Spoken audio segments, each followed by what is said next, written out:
Bom dia, gente! Vamos começar a falar sobre o céu do dia. Hoje é dia 15 de novembro, é sexta, um dia regido por Vênus e hoje é dia de lua cheia. Então eu vou trazer um pouco dos aspectos para vocês e também trazer alguns informes. Então, lembrando vocês que eu tô na pré-venda do meu livro, o link tá ali na bio.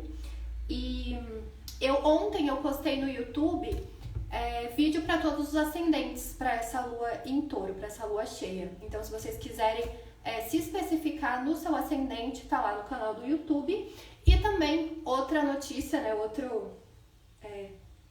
Outra coisa para trazer para vocês é que tá tendo um sorteio do retiro de Tantra. Então é o meu último post ali, deem uma olhada, tá? Então é isso que eu tinha que falar. Deixa eu ver se tem mais alguma coisa que eu anotei. É isso, então vamos começar a falar sobre o céu do dia. Então, voltando, hoje é dia 15 de novembro, sexta, é um dia regido por Vênus. A Vênus está no signo de Capricórnio, então voltada para as questões materiais, práticas da vida, né? Pensando em estrutura, pensando a longo prazo. A Lua, ela segue no signo de Touro e 1h21, meia-noite e 18, a Lua ela fez um sextil com Saturno. Então, a Lua em Touro, ela encontrou esse deus do tempo, né? Que vai reger as nossas horas, a forma como a gente gerencia as questões materiais, né? De disciplina, de limites. Então, para quem estava acordada, pode ter trazido um pouquinho dessa percepção ali de responsabilidade, de algo que deve ser feito, né? A longo prazo. Então, vocês podem ter percebido isso meia-noite e 18. 11h21, o Saturno ele vai sair da retrogradação, ele sai desse movimento retrógrado, que é um movimento aparente, parece que ele está andando para trás. Na astrologia, Saturno ele vai reger tanto o signo de Capricórnio quanto o signo de Aquário.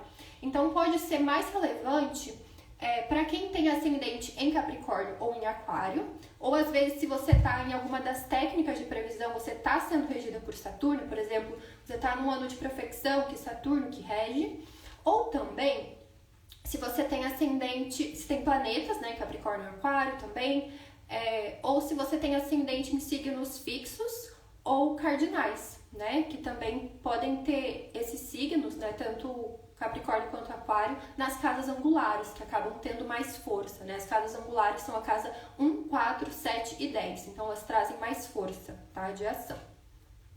Então é isso, então a gente pode pensar que é um momento de parar de analisar essas questões de disciplina, né? De estruturação e começar a olhar para frente.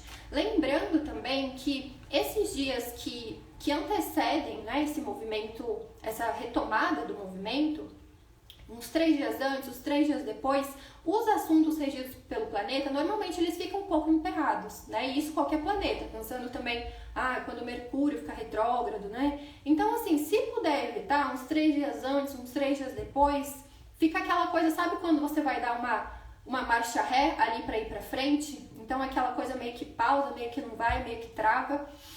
Então, é melhor esperar um pouquinho, tá? Mas já traz esse alívio aí para quem, principalmente para quem tem ascendente em Capricórnio e em Aquário. E 8h32, a Lua vai se juntar a Urano, que é esse planeta que representa as rupturas, as situações inesperadas, inovações, tecnologia. Então, lembrando que a Lua, ela vai representar o nosso corpo, também fala sobre o clima, o humor do dia, né? Vai trazer tanto questões de eventos, né? Pensando que a gente está numa lua cheia, então pode evidenciar, trazer coisas que estavam ocultas. Pode ser, pensando no aspecto pessoal, pode ser às vezes uma mudança de pensamento, uma mudança de comportamento, você percebendo coisas que você tem que se libertar, né? Coisas que você estava apegada e tem que soltar. Então, às vezes, algum comportamento que não faz mais sentido para você, tá? Hábitos e comportamentos, principalmente, que são temas regidos pela Lua, né? E aí, 11h43, a gente vai ter o aspecto da Lua fazendo sextil com Netuno.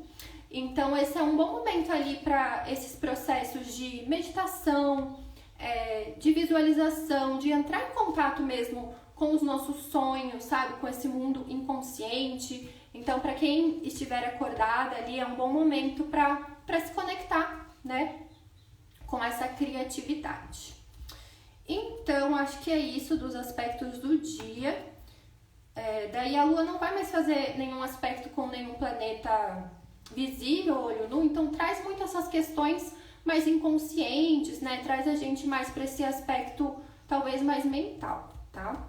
Então a Lua cheia, o aspecto oficial da Lua cheia, né, o momento que a Lua encara o Sol, vai acontecer 18 e 29. Então esse é o momento ápice, a Lua vai crescendo até lá, então a gente vai se intensificando.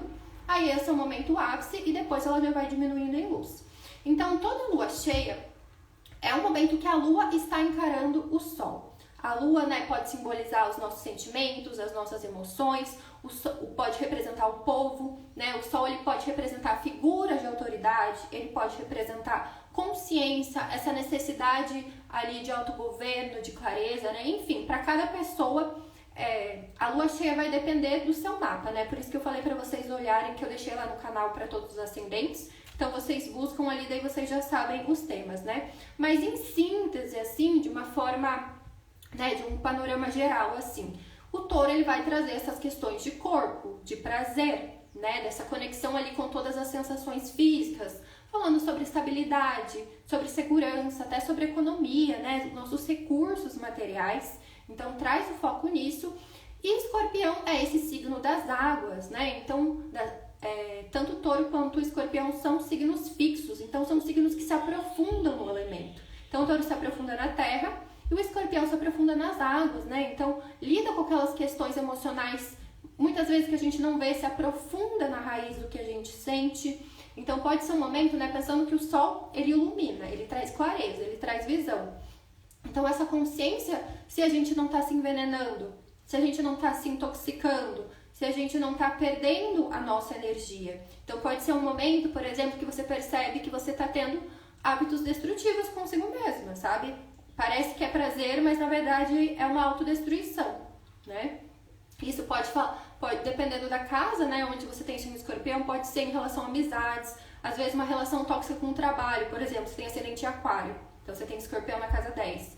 Então, é interessante para vocês perceberem ali tanto o seu corpo, né, as necessidades do seu corpo, quanto também esse aspecto emocional. Então, como isso pode estar ligado, né? Os nossos hábitos de consumo, a nossa relação com o nosso corpo, né? E a nossa questão emocional, esses sentimentos que muitas vezes a gente oculta até de nós mesmas, muitas vezes aparecem no nosso corpo, aparecem no nosso comportamento, principalmente em relação a essas práticas materiais e físicas da vida. Então, é isso de aspecto do dia.